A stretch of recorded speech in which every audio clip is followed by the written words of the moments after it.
हंस लो पहले, हंस लो। हो गया? थोड़ी देर और? ओके ठीक है, हंस लो, मैं पानी पी लेता हूँ।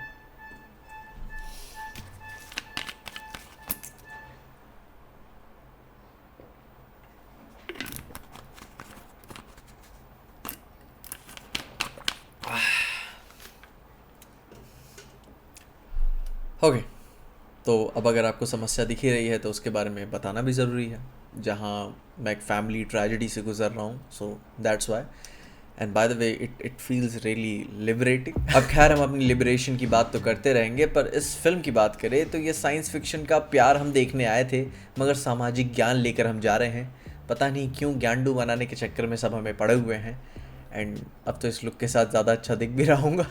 जहाँ पे गुरलोक भूल चूक माफ राजकुमार राव और मामिका गामी की एक और रोमांटिक कॉमेडी मूवी है, जो कि साइंस फिक्शन का एक नया सा ट्विस्ट रखती है, स्पेशली इंडियन फिल्म में। जहाँ पे बिना स्पॉइलर के कहूँ तो फिल्म में भाई की शादी से ठीक एक दिन पहले उसका दिन लूप में फंस जाता है, उसके हल्दी वाले दिन में, जहाँ इनकी रोज़ हल्दी हो रही होती है और शादी वाला दिन कभी आ ही नहीं रहा होता।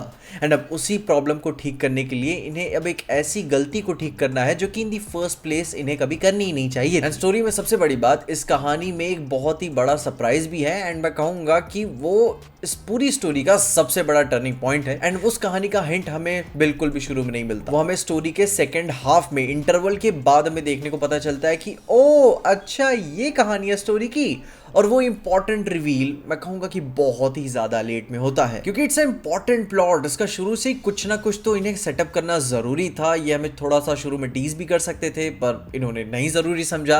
इन्होंने सोचा कि हम पहले शुरू में अपना जो कुछ भी बकलोली कर लेते हैं, एंड में हम अपनी मेन कहानी को रिवील करेंगे। एंड उस टाइम तक मैं कहूँगा काफ़ी लेट भी हो जाता है, जहाँ पे शुरू में ही अपना खेल कर ही रहे होते हैं, कुछ ना कुछ कॉमेडी चली रही होती है जो कि बिल्कुल भी इंप्रेसिव नहीं है। जहाँ पे राजकुमार राव की टेम्पलेट रोम कॉम मूवीज़ की तरह भी उनका एक स्टैंडर्ड है, इसमें एक चेकबॉक्स उन्हें फॉलो करना होता है कि एकदम नाकारा निकम्मा लड़का होगा जो कि काफ़ी होपलेसली डिल्यूजनल होगा, प्यार को लेकर काफ़ी जल्दी जल्दी बातें करेगा। उनका एक स्केच है अपने इस तरीके के कैरेक्टर्स को प्रेजेंट करने का, जैसे हमने उन्हें स्त्री में देखा हुआ है। और वो सारी वो टीयर 2 छोटे शहर वाली बकलोलियां करने के बाद और फिर उसे रियलाइज होगा कि ओ शिट यार, जिंदगी सिर्फ चुतपगलू फाइनल बॉस बनने से नहीं चलती। जहां इसी पे मैं मूवी का कहूंगा कि मूवी वैसी है, ठीक ही है मूवी।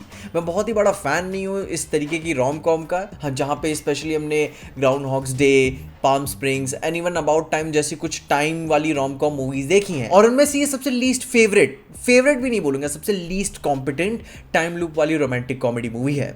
अब मैडॉक से मैं बिल्कुल भी एक्सपेक्ट नहीं कर रहा था कि इतने हाई कॉन्सेप्ट ड्रामा को इतने लेम एस तरीके से प्रेजेंट करेंगे। बनारस की फील तो मैं कहूँगा कि थोड़ा थोड़ा सही पकड़ा है इन्होंने, पर मूवी फनी बिल्कुल नहीं है। प्लॉट इसका अंधा प्रिडिक्टेबल है और लेजी है। गाने तो मैं सुनने के लिए बैठा हुआ था, मगर फिर भी कोई भी किसी तरीके का इम्पैक्ट छोड़ के नहीं जाते। और लास्ट का सोशल मैसेज वो तो पूरे थीम को, कहानी को डिविएट ही कर देता है कि मैं तो एक रोमांटिक कॉमेडी देखने आया था, एंड मूवी का मेजॉरिटी ऑफ सेक्शन वही चल रहा होता है। एंड एंड में आते आते एक नया ही प्लॉट यहाँ पे इंट्रोड्यूस हो जाता है कि ओके अब उसका सेटअप होगा, एंड फिर उसके बीच में कॉन्फ्लिक्ट चलेगा, एंड फिर उसका आखिर में रिजॉल्व होगा। एंड उसी पे मैं कहूंगा कि फिर इसे यार रोमांटिक कॉमेडी क्यों कहते हो, इसे एक सोशल इशू वाली कॉमेडी क्यों नहीं बना देते, जहाँ पे वामिका गाबी बेचारी बाबू बाबू करते हुए पड़ी रहती है हाथों में मेहंदी लगा के कि थोड़ा सा रोम कॉम खेल लेते हैं।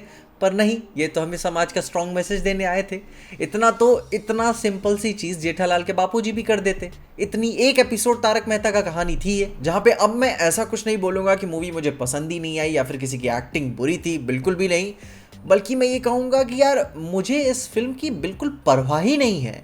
ये सही हुआ था जब इस मूवी को डिले करके सीधे ओटीटी पे रिलीज किया जा रहा था ना, ये मूवी वही ही डिजर्व करती है, उससे ज्यादा इसकी औकात नहीं है। बाकी काफी अंडरवेलमिंग सा वन टाइम वॉच है, काम चलाओ टाइप मूवी, जहां अगर आपको अच्छी रोमांटिक कॉमेडीज देखनी है तो ये तो आप बिल्कुल भी मत देखो। शुरू से फिल्म का तो कुछ और ही मसला चल रहा होता है, बीच में ये अलग ही साइंस फिक्शन में चले जाते हैं, और एंड में आते आते ये अलग ही समाज का नया मैसेज दे रहे हैं। 3 अलग अलग पिक्चरें में देख रहा हूं ऐसा लगता है, और फिर भी नया सवाल इन्होंने खड़ा कर लिया तो क्या हो गया।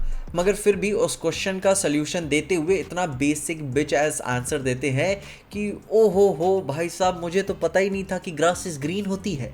बाकी देर आर फ्यू मोमेंट्स मुझे वामिका गावी पसंद आई, बाकी बाकी सारे एक्टर्स हम जानते हैं, बहुत अच्छे अच्छे एक्टर्स हैं इसमें, वो अपना रूटीन ही फॉलो कर रहा है कि हाँ चलो शटर खोलो, आज भी गले पे बैठना है, दुकान चलानी है टाइप, ऐसा कुछ खास नहीं है। बाकी ये काफ़ी अनइम्प्रेसिव सी, अनइम्पॉर्टेंट सी, अननेसेसरी मूवी फील होती है, जिसने अपना काफ़ी अच्छा साइंस फिक्शन टाइम लूप वाला पोटेंशियल को वेस्ट किया। बाकी आप अपने ओपिनियंस में ज़रूर से बताना कि अगर आपने मूवी देखी है, एंड अगर नहीं देखी है तो इससे अच्छा ग्राउंड हॉग से ही देख लो यार, छोड़ो। बाकी अपने ओपिनियंस में ज़रूर से बताना, और तब तक के लिए देखते रहना पीजे एक्सप्लेन।